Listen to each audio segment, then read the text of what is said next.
Hey, what's up everyone? Today we're doing another how-to video, and this time Chef's going to show us how to make some ice cream. He's going to show us some vanilla ice cream, perfect for the hot summer that we're in.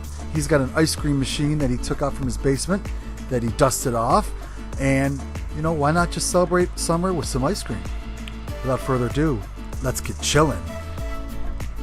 So take out a large bowl, and you're going to start off with your chilled whole milk, followed by your sugar, and you're going to whisk this all together for about a minute or two.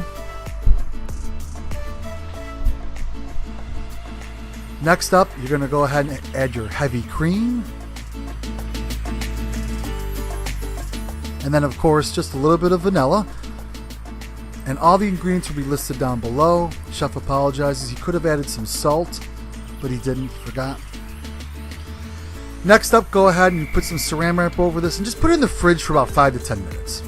Chef has a Cuisinart, not sponsored, ice cream machine that has a chill unit right inside.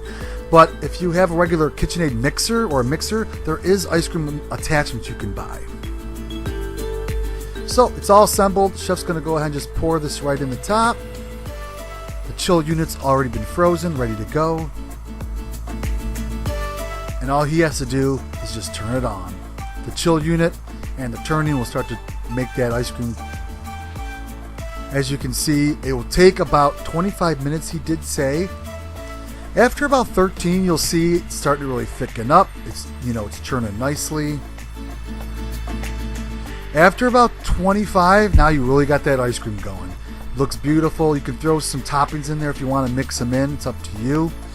And here we are right at that finalized mark, and it looks perfect. It looks really good. Now Chef's just going to go ahead and put this in a bowl and serve it up. He did keep it standard. Of course, you could put your toppings on. Chef did try this, and he said it was good. It wasn't as sweet as your standard ice cream shops or the store-bought, so he's going to actually tinker with it. He's going to try salt next time. He knows that can help. He may try some other things, but it just takes time to play with it. But this was the first time we did it, and we had a lot of fun with it. So if you have an ice cream machine, or you find one on sale, or you have the parts for your mixer, try this out. It came out really fun. Thanks everyone for joining us. Don't forget to subscribe if you're new, and cooking should be fun. Have fun doing it.